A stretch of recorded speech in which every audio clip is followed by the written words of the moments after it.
This is our league, and this is your league. From the 55-yard line on CFL America Radio and the Sports History Network. Stand by, 15 seconds to air. Stand by all cameras and videotape. Ready with your opening graphics. Stand by, Howard. Here we come, Frank. Ready, Don. Stand by audio, your opening music, and roll tape. Take tape.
Success is often described as a journey, a humble beginning with an improbable ending.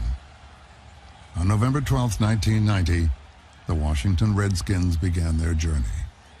But their start was not humble. It was horrifying. A coach always has a dreaded fear.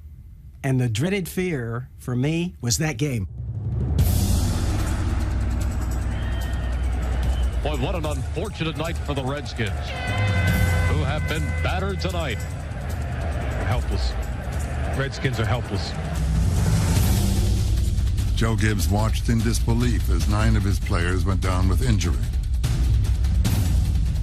5 of the wounded were either carried or carted off the field.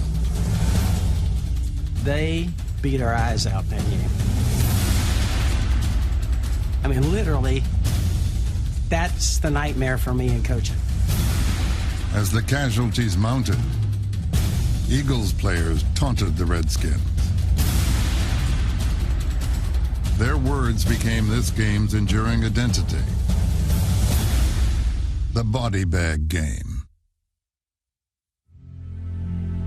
Why we would sustain all those in one game, I don't know. I don't have the answer for that. Because I played. It was Washington's most disheartening defeat in a decade under Joe Gibbs. The Redskins' reign of the 80s appeared to be over. But Washington's players would not let the body bag game become their burial. Instead, they made it their revival, as the Redskins pushed aside their pain and focused on regaining their pride. It was embarrassing. It was embarrassing as a player to hear, this body bag game. The Redskins were the doormats, and we got handled that day. So we just filed it away and said, hey, we'll get another shot at these guys. They've never beaten us for anything significant. And if anybody comes out of the NFC East, it's not going to be those doggone Eagles. 2 months later, Charles Mann and the Redskins got what they wanted.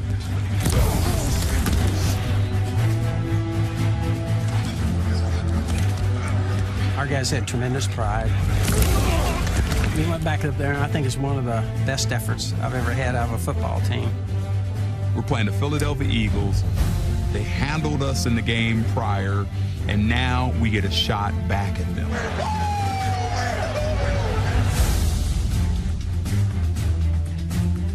Play action fake again by Rypien. Good protection. Lobs it in the end zone for Mark. Touchdown, Washington Redskins. I think every one of us kind of felt that it was something more than just a playoff game. You know, we responded very well and very professionally and went out there and did our job.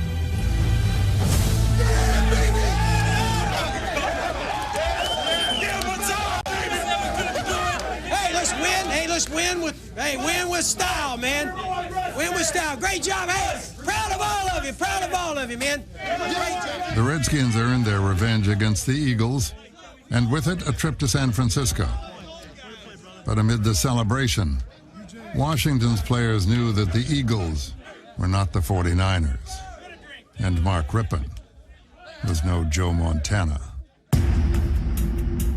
A sixth-round pick in 1986, Rypien's first 5 years in Washington were marred by injury, inaccuracy, and erratic play. His mistakes were a constant source of scrutiny in a town accustomed to winning. Let's face it, he's going to be judged here with the Redskins if he can win a Super Bowl, because that's what other quarterbacks here have done. And so he's going to be judged on that. But by the time the Redskins arrived in San Francisco, Rypien's teammates had already reached their decision. We knew we weren't going to win it. We knew we weren't good enough. And the number one guy is Mark Rypien. The Redskins were not alone in their assessment of Rypien. Even their opponents could sense a quarterback in doubt. His eyes weren't telling me that he was believing in himself. He came up to the line of scrimmage, and in the middle of the first quarter, I came to the sideline and said, this game is going to be won. This guy doesn't believe he can do it. Back is Rypien to pass. Got time, throws it up, picked off in the end zone. Intercepted. I don't know what Mark was looking at. They had 2 opportunities down there, and Mark throws 2 interceptions. You knew it's going to take a great quarterback with great leadership skills that is super confident to help you win. And he didn't have it. As a quarterback in Washington, D.C., nothing less than winning the Super Bowl is acceptable. And if you didn't lead them there, then your days are going to be numbered.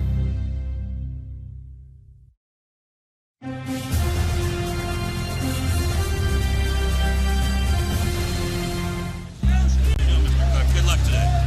Washington Redskins owner Jack Kent Cooke was a billionaire businessman who set the highest of standards. When Joe Gibbs arrived in 1981, he immediately lived up to them. Over the next 6 years, the Redskins made the playoffs 5 times, won 3 NFC championships, and captured 2 Super Bowl titles. Unfortunately, Gibbs' run of success spoiled his owner. Cooke now expected every season in Washington to be a Super Bowl season. I am in a state of ecstasy. Never mind that nonsense about euphoria and so on. It is sheer, unadulterated, uncompromising ecstasy. But for 3 straight years, the Redskins fell short of their owner's expectations. By the time training camp opened in 1991, Cooke's patience had worn thin, and Mark Rypien's holdout was not helping. Mark's deal was up. He wanted a new deal and set out for a little bit there in camp. And I think, obviously, Mr. Cooke being the owner, why isn't he here? You know what I mean? All those kinds of things. Irritated by Rypien's absence, Cooke lashed out. The bloody idiot received the message loud and clear.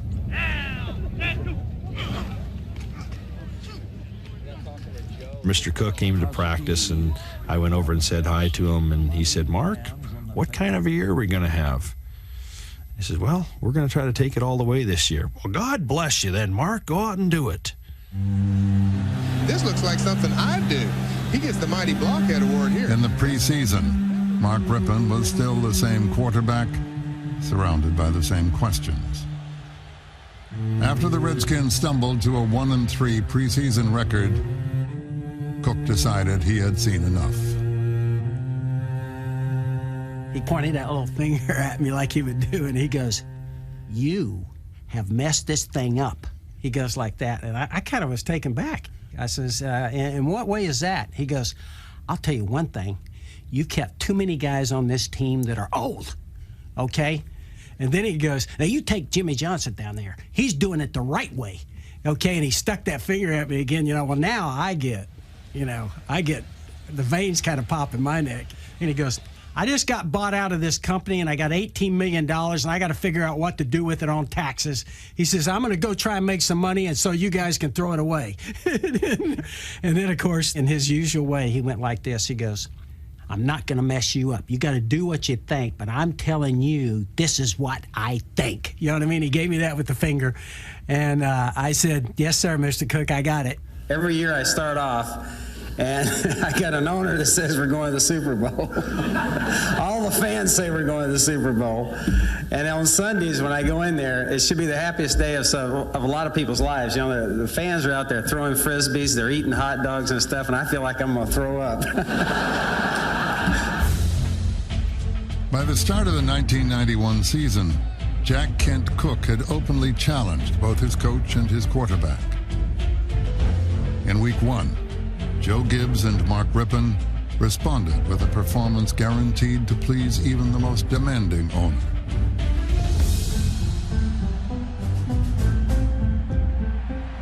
Rypien got a man wide open. On it, touchdown, Washington Redskins. Rypien led Washington to nearly 400 yards of offense in a dominating effort.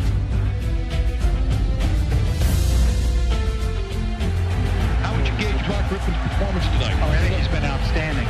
Preparation was very good. They knew what they wanted to do against this defense, and he's been very sharp. Back he goes, avoids the pass rush, going deep on the fly to Clark. Touchdown, Washington Redskins.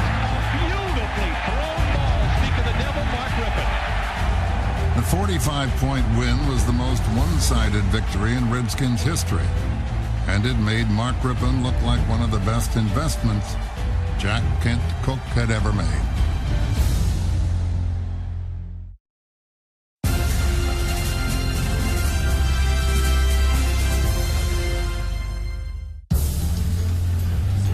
Before the start of the 1991 season, Redskins owner Jack Kent Cook had upset his head coach by praising Jimmy Johnson and the youth movement in Dallas. In Week 2, Joe Gibbs set out to prove to his owner that younger was not always better. For a second straight week, Gibbs successfully orchestrated his offense. Your speed is great. Yeah, speed should be good. Speed should be great on it. But when it came to his defense, Gibbs chose to delegate. Joe was the offensive guru, and he oversaw the offense, and that's where he needed to stay. And Richie Pettibone was a defensive guru and handled the defense, and that's where he needed to stay. I always, with Rich and those guys, I'd always walk down there, and the only thing I'd ever say is, "Please stop them." That's the only thing I could help with. Richie Pettibone, being as smart as he was, he had a scheme for everything. And you just watching these guys come in and out. We had the nickel defense, the dime defense, the penny defense. As they were switching players in and out, I was the one that never left the field. And so I started depending on myself that I needed to be the leader that these guys expect me to be. In the battle of youth versus experience, Charles Mann won the fight, and the Redskins won the game. Washington erased an 11-point deficit and captured their second win. But the following week, the 9-year veteran who never missed a play almost missed the game. That way, and hopefully we can come out on the winning end of the stick. That night, I went to the Dulles Airport Marriott where we stayed the night before the games, and at 12 midnight, my phone rings. And I just naturally reached over and grabbed the phone, and it was Joe Gibbs. And he says, Charles? I said, yeah. He said, I got a call from your wife. And I said, yeah. He said, she's in labor. I hung up the phone and was gone. And Cameron Wesley Mann was born at 6'42", 7 pounds, 2 ounces. I hadn't had very much sleep, not other than nodding off and on every now and then. And I was so excited about the fact that we just had a son. Baby Cameron, can you read that? Born today, 646. That's for my family. I gotta get one more sack though. I got 2 kids. After that, I'm through. Mann delivered, turning in his finest performance of the season. After 3 games, Washington was in possession of an unbeaten record while Mann embraced a few memories of his own. I had 2 sacks, a forced fumble, a recovered fumble, and, we clobbered the team. So, it was all in around a great day, and I raced back to the hospital afterwards. And, you couldn't have wrote a script any better than that. Charles Mann's perfect script was part of a perfect season, as the Redskins remained undefeated after 4 weeks of play. Against Philadelphia, the Redskins' second all-time sack leader added to his tally by overpowering the Eagles in a 2-sack performance. The Redskins had many gifted players, but none was as gifted in as many ways as Charles Mann. I always have a saying. His saying was, you can't get in all the lines in heaven. You either get in the front of the smart line and you get behind in the physical line and all these. Charles somehow got in almost every line, in the front. This guy is 6'4", he's got a 28-inch waist and can run like mad. I used to kid him. I said, how come I don't look that way in a suit? With his lethal combination of size, strength, and speed, Mann led the Redskins in sacks for a 3rd time in 1991. And in Week 5, he led Washington to its 3rd straight home shutout. We still got a lot of good football ahead of us, and, we just hope we can stay injury-free and keep playing the kind of excited, motivated football that we played today.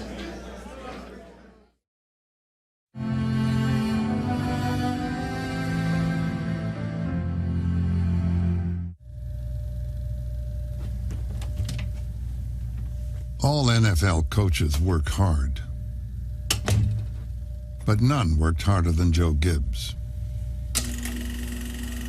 He labored day and night to ensure that his team would be more prepared than the opposition. His life is football, and that's it. He slept on a cot, for years at Redskin Park. So if Joe was making that kind of a commitment, how in the world could you cut corners? How could you not give your all? His spirit that he brought made other guys feel that, gosh, this is a guy that really cares about who we are and what we're doing.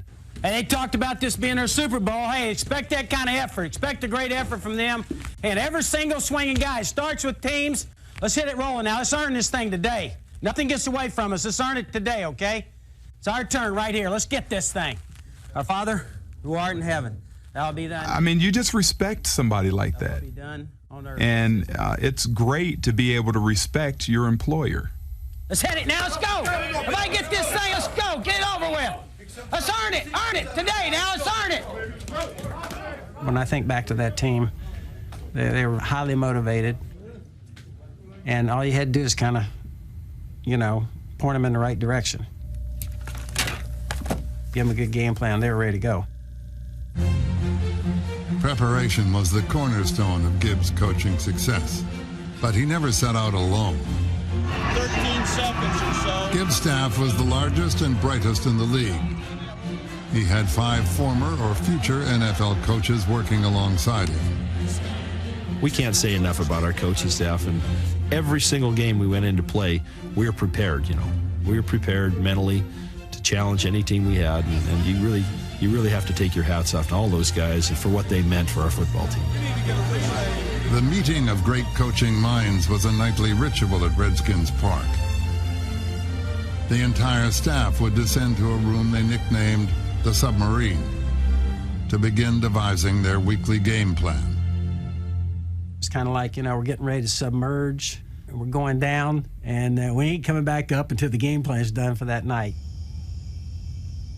We knew to shut it down for the night when we had a trash truck that used to come at 3 o'clock in the morning. I still remember that. Everybody was sitting back there and you hear this, and it'd be dumping the trash outside, and I'd go, oh, okay, it's about 3, man. We need to wrap this up. Richie Peck and Emmett and Torgy, all 4 of those guys working together as a group. I think Gibbs made sure everyone knew coaching the Redskins was a team effort, even when it came to their biggest play of the 1991 season. So when I came, Coach Gibbs mentioned that to Rod me. Dowhauer happened to be sitting in, in our meetings, obviously be a very important part of it. And he came up with this idea we need to sprint out, try and get the safeties to slide a little bit, and let from the backside over here, let Gary Clark just slide right down the boundary, hopefully get the safety to move and turn and throw all the way back across the field. Sprint bomb. And so, it's one of those things. This is how smart I am. I'm sitting there going, geez, I don't know about that, Rod. Do you know what I mean? In Week 9, the Redskins were facing the defending Super Bowl champion New York Giants. Having lost 6 straight games to their NFC East rival, Gibbs favored a conservative game plan.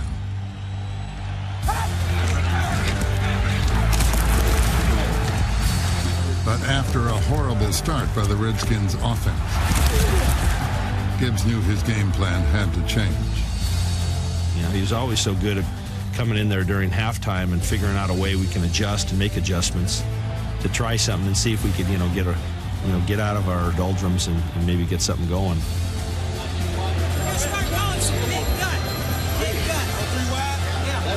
There were a couple of things that we kind of started hitting on. One was, we call it gut seal. You seal the backside with a trap, and then you block zone up front. And what Ricky was doing a great job of in that game, it kind of got going in the second half because we'd have Donnie Warren come across and cut, and he started hitting gut. And we started to get something going running, and then we hit a couple of big plays, and one of them was sprint bomb. Rolling out to the near side is Rypien, who steps up and throws it long for Clark at the 5, grabs it, touchdown, Washington Redskins. Oh, what a great pass by Mark Rypien. He just aired it, dead, solid, perfect. Couldn't have been better. If one play epitomized the Redskins' success in 1991, sprint bomb was that play. The coaching staff had the brains to conceive it, Joe Gibbs had the guts to call it, and Mark Rypien had the arm to throw it. It was a perfect opportunity, sprint bomb, and once I threw it, I said, it's all over with. This is it.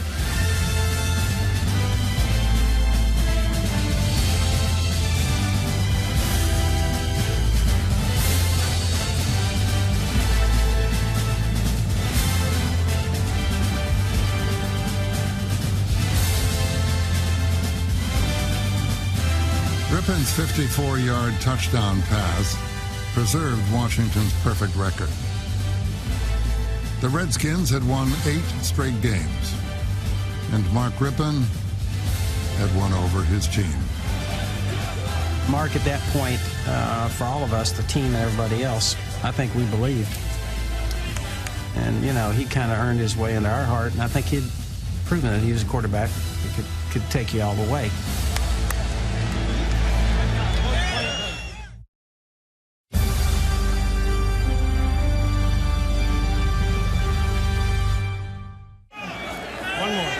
Say, do. Perfect. Hi, hon. How you doing? How are the kids? Give him a kiss for me, will you? Love you. I always felt like with Mark, people could easily miss what made Mark a heck of a quarterback. Yeah, he'd throw an out. Many times the ball might wobble and stuff, may not look that good. He was not a runner. not athletic, didn't run around back there. And so he was kind of clumsy looking at times. But what he never missed was the deep ball.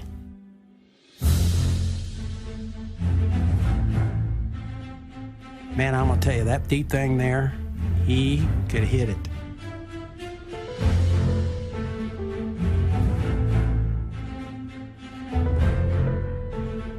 I think we must have been 75, 80% on capitalizing on big plays.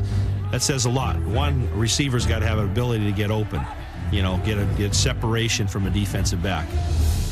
Protection has to be good. The throw has to be good. We were uncanny. We had 30 plays over 40 yards that year. It was unbelievable. He had the perfect football mind. He was set on that front row of that meeting room. If I asked anybody in there a question, he was so in tune with what was going on, he'd answer it.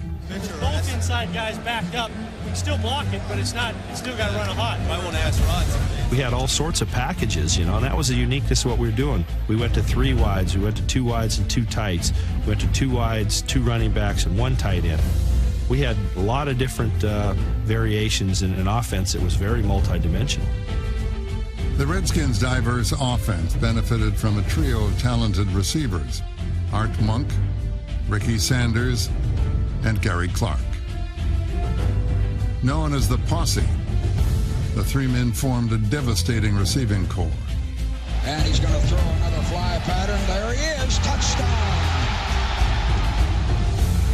In Week 11, the Posse soared past the Atlanta Falcons while their quarterback enjoyed the greatest game of his career. Mark Rypien threw for 442 yards and 6 touchdowns. He was only 1 touchdown shy of the NFL's all-time mark, and his coach knew it. He came over to me and said, "Hey, you want to go for the record?" And I says, I'm really not a record guy. I'm not into those things. I said, besides, Coach, we might play these guys again. Rypien had turned in the league's best passing performance of 1991, but his decision to turn down a shot at history was not surprising. Rypien's humility mirrored the overall character of his team. The Redskins were understated, but overwhelming. 12 months after being left for dead in the body bag game, Mark Rypien and the Washington Redskins were alive and well at 11-0. But we still were under the radar. People aren't really taking notice of us yet. Heck, HBO Inside the NFL didn't come until Week 12. The thing that everybody's talking about is, can this team go undefeated? You were on that undefeated team. Is this when the pressure really starts to build? As they look at their schedule, they will honestly say there isn't a team on that schedule that they should lose to. Well, yes, but once they got there, I think we started, letting ourselves dream a little bit. How are you thinking about the undefeated season? We look at them one game at a time. Sure, at home, sitting around with your wife, and, you're saying, hey, wouldn't that be great? It would be a nice thing. But if we don't... I went home that night, and I remember talking to my wife, and I said, gosh, we're going to need a lot of tickets. Can you guys go undefeated? That's a tough question. That's one of the toughest things to do in sports these days. I know Nick's... I think every team that gets to that point would kind of have that, across their mind. But as happens in sports, the knuckle sandwich was right around the corner. And Aikman runs a draw. Emmett Smith up the middle, 25, comes right to the 20. A block from Martin to the 10. Smith, touchdown, Cowboys. The thing that I believe Joe thought would happen to us, that he thought human nature, people are starting to talk about how great you are. That stuff, it came tumbling in on us. That was kind of like a wake-up call and said, all right, let's back to what we're doing and get back on track. Because, you can have a great as year as you have and do all these wonderful things, but if you don't win now, they're not going to remember you for anything other than you didn't get it done.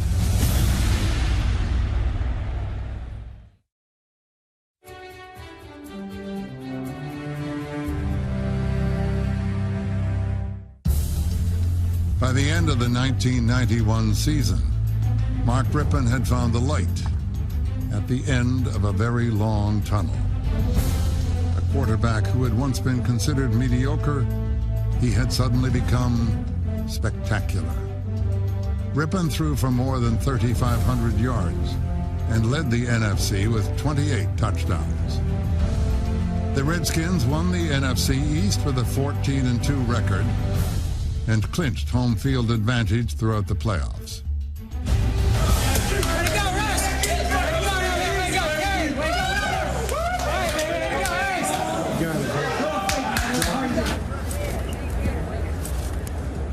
Good afternoon from a windy, rainy Washington, D.C., where the Redskins, who have viewed from the top all year long, have suddenly realized how far they could possibly fall.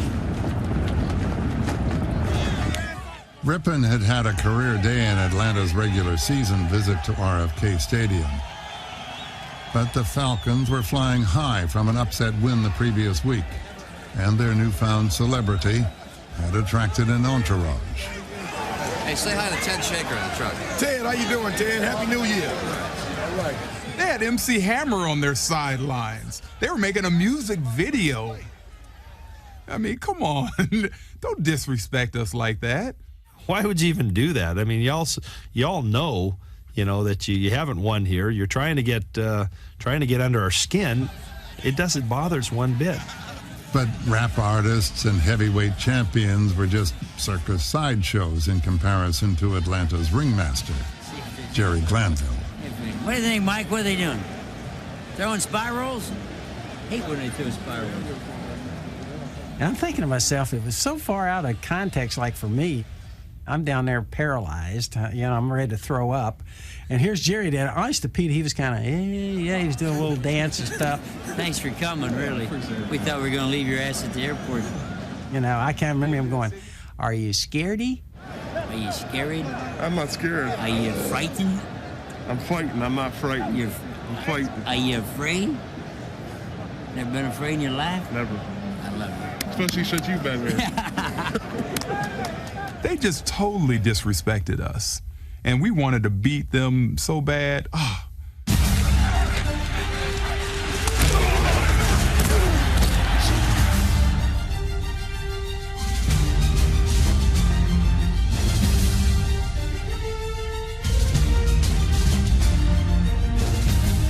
It was really it kind of shut your mouth kind of a statement that we made to MC Hammer and the Atlanta Falcons. The Redskins forced Atlanta into 6 turnovers, ending the day for the Falcons and their sideline entertainment. Despite the weather, Mark Rypien moved the offense with ease, and Washington's running game ensured the victory. The rain-soaked RFK fans celebrated with a unique showering of affection. One guy threw one of those things, and everybody went, hey, whoa. The yellow seat cushions were flying.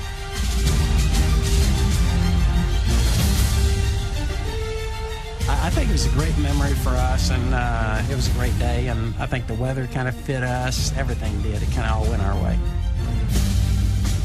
The following week, things continued to go the Redskins' way thanks to a late change in the Lions lineup. I could not believe they had a guy named Conover, a rookie, starting at right tackle.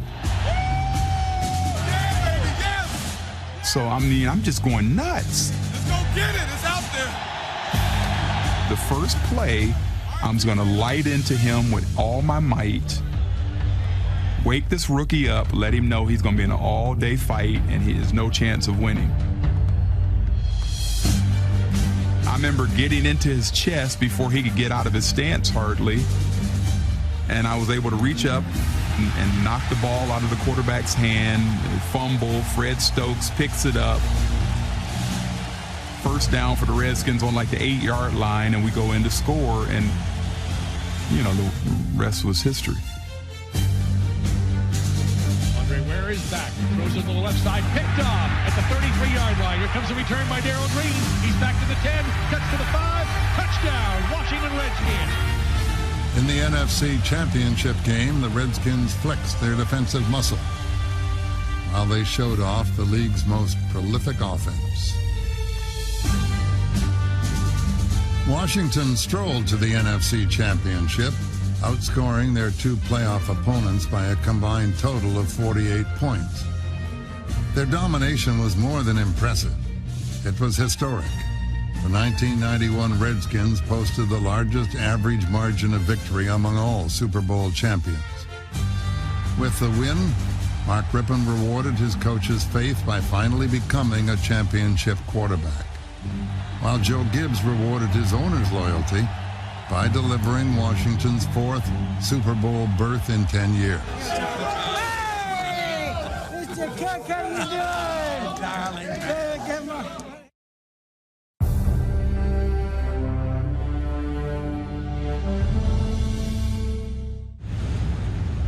Super Bowl XXVI. The big game became the big chill. Instead of warm Miami or sunny San Diego, the league took its championship to frigid Minneapolis, Minnesota. The only thing colder than the weather in the Twin Cities was the reception Joe Gibbs gave to the media as his team prepared to face the AFC champion Buffalo Bills.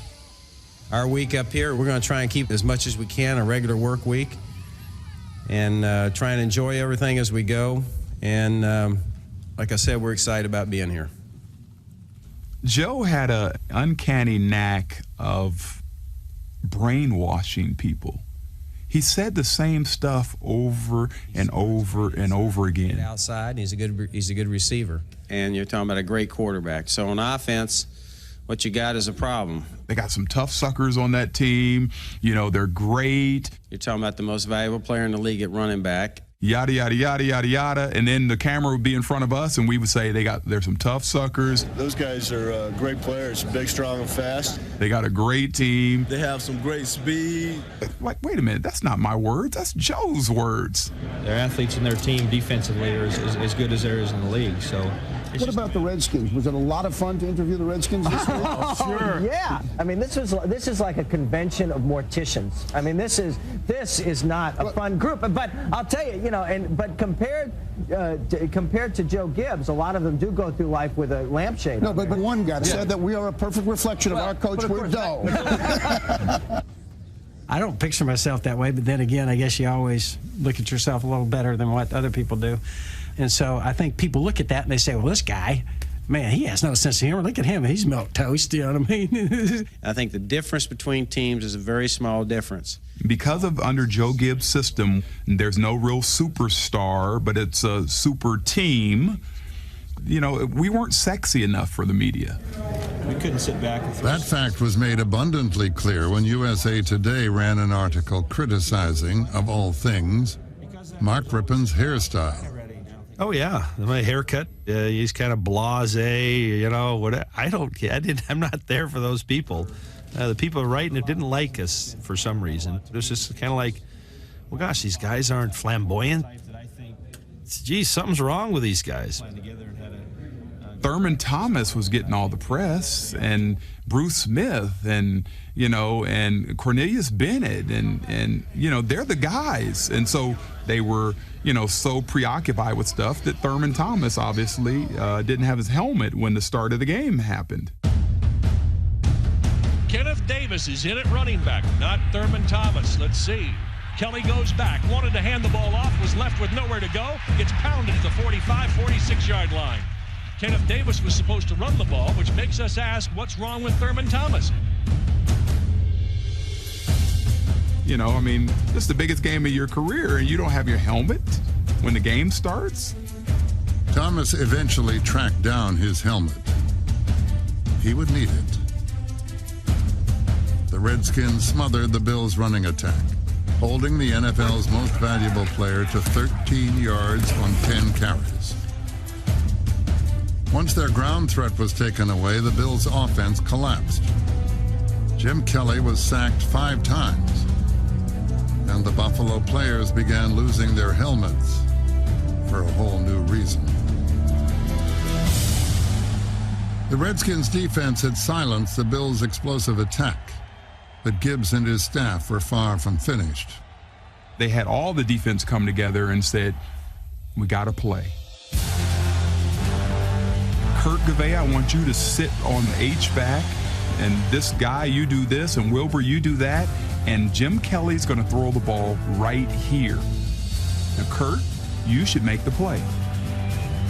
Kelly to pass, blitzed up the middle, has to dump it off, picked off, intercepted at the 25, to the 20, to the 15. It's Gavay to the 5, almost to the end zone, forced out of bounds at the 2.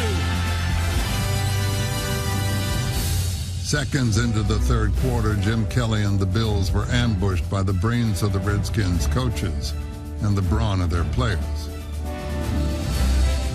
The interception led to another Redskins touchdown. Washington was comfortably ahead, and Mark Rypien was about to showcase his signature talent on football's biggest stage. Back he goes. Good protection again. Going deep. He's got Clark in the end zone. Touchdown, Washington Redskins.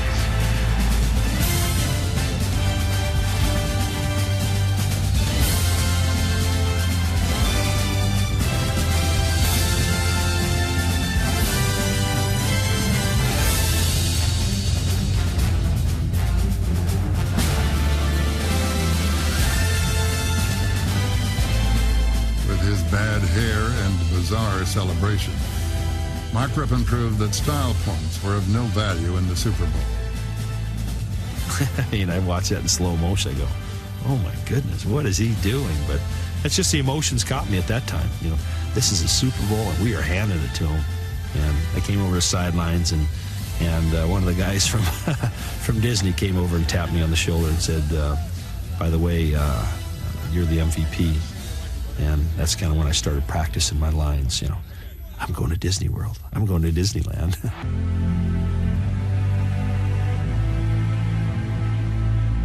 Mark Rypien's fairy tale ending was so fitting. A question mark quarterback when his story began, Rypien silenced his critics as he delivered one truly magical season.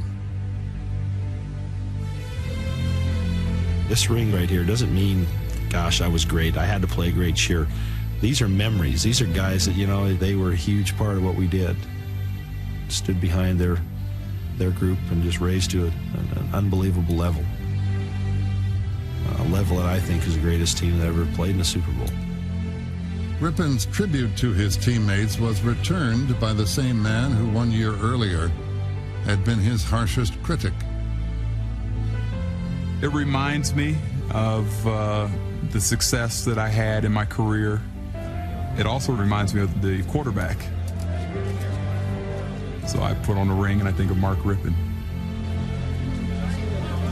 While Joe Gibbs had guided his quarterback's path to his place as a champion, Mark Rypien had helped his coach's journey reach legendary status. Gibbs was now the only head coach in NFL history to win 3 Super Bowl titles with 3 different quarterbacks. I was standing out on the field waiting to do an interview with Charles Mann, and he said something that really struck me. I'll always remember it. He said, gosh, we just won the Super Bowl, but really it was the getting there that really was what made it so special. It's the struggle of getting there. It's not as much having got it, but it's all that going through it, all the obstacles you've had to overcome to get something that hard. Okay, so now here you are. Picture this. You go through this whole year. You win a Super Bowl. You just let out a big sigh of relief. I go out, grab Pat, give her a hug and a kiss. We get in the car, okay? And just before the limo pulls off, this fan grabs the door and jerks the door open, this limo. He knew we were in there, and he goes, "Hey, we got to get them next year. You hear me?" He gives like, I fell out to myself, give me 30 minutes, will you? I thought to myself, here we go again. I think that's probably part of a football coach's life.